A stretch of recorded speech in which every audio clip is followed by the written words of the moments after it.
souhaite la bienvenue au vernissage de Entre ciel et terre, exposition de Laurence Binder. Nous sommes très heureux d'accueillir à Saxon. Vous savez sans doute que le musée fonctionne grâce au travail de bénévoles.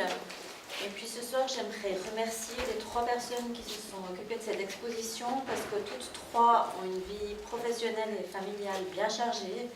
Et puis elles donnent encore de leur précieux temps libre pour le musée. Donc un grand merci à mesdames Barbara Althaus, Catherine Seppé et Karine Arnold. Je crois qu'on peut les applaudir.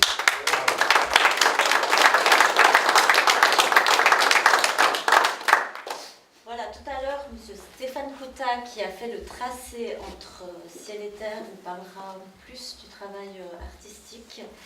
Et puis, auparavant, je donne la parole à Samuel Botek, qui est le conseiller communal en charge de la culture. Merci. Alors, bonsoir, mesdames, messieurs. Je m'associe bien sûr à mes 2 collègues du conseil communal. J'ai de la chance, ce soir, j'ai le vice-président et le président qui sont à mes côtés donc pour ce vernissage. J'aimerais commencer par féliciter toute l'équipe qui a pu monter cette exposition temporaire. On a déjà eu l'occasion, c'était au mois de mars, si je ne dis pas de bêtises, d'ouvrir une exposition avec des photographies animalières. Ce soir, c'est une artiste de Martigny, si je ne dis pas de bêtises, plan cerisier pour être précis. Martignyville. Martignyville, ok, j'ai l'impression d'avoir vu plan cerisier à quelque part, qui expose donc ses peintures pour quelques semaines. C'est une habituée des expositions, alors je crois que je ne me trompe pas, j'ai vu notamment La Vie d'Ondée, c'est déjà passé, j'ai vu aussi Canton de Fribourg, Canton de Genève, j'ai vu que vous aviez déjà exposé à plusieurs reprises. Hein. Donc c'est une bienvenue, et puis je signale que c'est toujours un objectif important d'utiliser ce musée. Il y a toujours une ambiance spéciale quand on rentre dans ces locaux, pour en quelque sorte une sorte de vitrine hein, pour la culture cantonale, en acceptant des artistes qui sont extérieurs à la commune. Hein. Et puis je n'ai de cesse de féliciter chaleureusement à chaque fois que je viens tous les bénévoles du musée pour le formidable travail qui est effectué. Il y a les visites pour les classes, il y a la gestion des collections, des expositions temporaires, et puis il y a aussi l'exposition permanente, il ne faut pas l'oublier, tous les samedis hein, de l'année, le musée est ouvert à la population et à toute personne donc, extérieure qui souhaiterait venir le visiter. Donc c'est formidable tout ce qui est entrepris. Et puis on n'oubliera pas, je sais que les bénévoles sont déjà au courant qu'en 2019, on fêtera les 10 ans du nouveau musée, ce qui veut dire que cette équipe de bénévoles arrive à fixer 2 objectifs en même temps, à savoir organiser cette exposition temporaire ce soir et en plus organiser le 10e anniversaire l'année prochaine. Donc bravo, merci et bonne soirée à tous.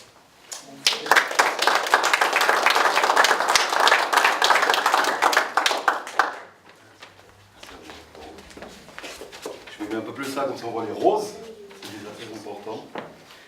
Alors écoutez, je vais vous présenter gentiment Laurence et puis le but de cette expo. Alors déjà, bienvenue à vous, merci de votre présence pour l'exposition des tableaux pèlerins de Laurence Binder. Alors comme vous l'avez précisé, Laurence vit à Martigny, elle était architecte d'intérieur, graphiste, et Laurence décide il y a à peu près 15 ans, en 2003, de consacrer tout son temps à la peinture, qui est sa passion. L'exposition présentée ici en ce lieu est la quête de Laurence par le geste, le mouvement et l'énergie. Tantôt elle est derviche tourneur, tantôt samouraï et peintre, toujours. Ces photos peuvent représenter dans le mouvement, dans le sens. C'est-à-dire que ce travail consiste à relier d'un geste à l'encre 8 tableaux orientés. Ceux-ci restent unis par le geste et sont à la fois uniques. C'est-à-dire que c'est un travail sur un mouvement. Pour cela, elle se met au centre, le point d'implantation, l'axe du monde qui relie la Terre au ciel dans un souffle continu. D'où le titre de l'expo, de la Terre au ciel. Le tracé que vous avez devant vous, c'est un peu le tracé régulateur qui se trouve en fait sous ces 8 tableaux-là. Ce tracé il a quand même été étudié selon sa mesure. C'est-à-dire dans sa mesure, je l'ai mesuré sa coudée, son pied, son menton, sa hauteur, son nombril et tout. On est arrivé à cette dimension-là qui correspond à la dimension de Laurence. En fait, si vous voulez, c'est une petite architecture qui correspond comme un espace sacré, comme ça, et puis qui correspond vraiment, pour dire, à sa mesure. C'est ça. Les tableaux ont le format. On retrouve là-dessus, bien sûr, le nombre d'orbes. Tout est en proportion. Les tableaux sont en proportion du tracé régulateur. Ce tracé-là régule en fait tout.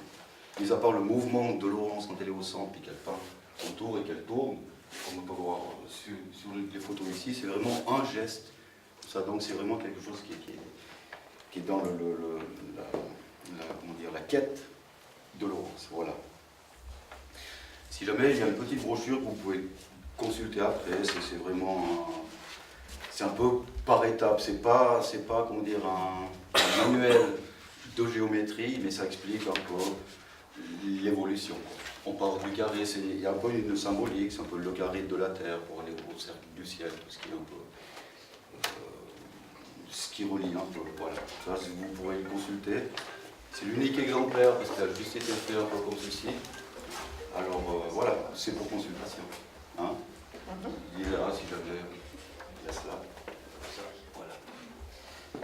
Voilà. Alors, débuter dans l'instant du petit atelier, c'est-à-dire que c'est comme un petit atelier, cet acte de pure création est destiné à se reproduire à l'infini, dans l'unicité d'un lieu qui peut être à chaque fois différent. C'est-à-dire que Laurence a fait quelques tableaux aussi sur la neige, dans des lieux différents, donc c'est toutes des ambiances aussi différentes qu'on retrouve après sur ces tableaux pèlerins. Voilà. C'est comme une empreinte aussi indélébile que la parole. C'est un peu aussi le but. Ensuite, les tableaux par la matière craquante, fissurante, vivante, s'emportent avec soi, pliés en quatre, comme un compagnon de voyage sur le chemin du pèlerin. C'est pour ça que ça s'appelle un peu des tableaux pèlerins. Parce que si vous voulez, tu veux le faire? Ouais. Le tableau, vous le prenez avec votre bras, comme ça, et puis, si vous voulez, il se déroule. Donc ça peut être un compagnon très agréable, vous partez en vacances, vous avez votre tableau avec vous. Comme ça, c'est fort sympathique, l'idée. C'est un peu ça, comme un compagnon de voyage sur le chemin du pèlerin. Il y a cette symbolique du pèlerin aussi, qui est, je dirais que de nos jours, très important. Voilà. C'est une toile blanche souple qui est le réceptacle de son travail, cet infini qui s'ouvre entre la terre et le ciel. Alors voilà, Laurence ne s'arrête jamais, je ne sais pas si vous connaissez Laurence, mais elle ne s'arrête jamais. Bon là, elle ne bouge pas, c'est très rare, comme ça.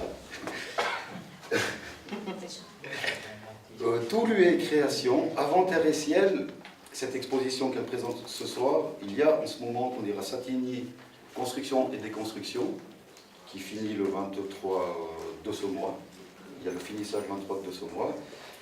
Juste pour faire comme ceci. En octobre, il y a une exposition qui est prévue à Locarno, à l'hôpital de Locarno, c'est pour la Ligue contre le cancer, consacrée autour du sein. C'est une partie que Laurence offre ces toiles. Au mois de décembre, il y aura une exposition au dojo de Saillant, qui s'appellera Méditation. Et au printemps, une nouvelle expo à la galerie Contre-Contre de Saint-Maurice, qui s'appellera La Trace. Pour la petite anecdote, donc le 23 après-demain, ça sera l'équinoxe d'automne. Laurence expose, il y a aussi, en décembre, ça sera le solstice d'hiver, elle exposera le 21. Au printemps, ça sera à l'équinoxe de printemps, qui exposera aussi le 21.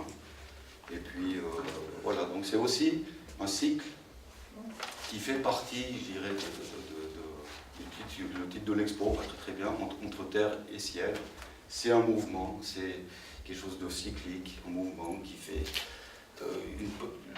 la petite partie fait partie du tout. Alors aussi, je dirais, ce soir, pour le vernissage de cette expo, et puis après-demain, le finissage qui se trouve, on dira à Genève, qui tombera sur l'équinoxe d'automne, l'égalité des jours et des nuits, si jamais.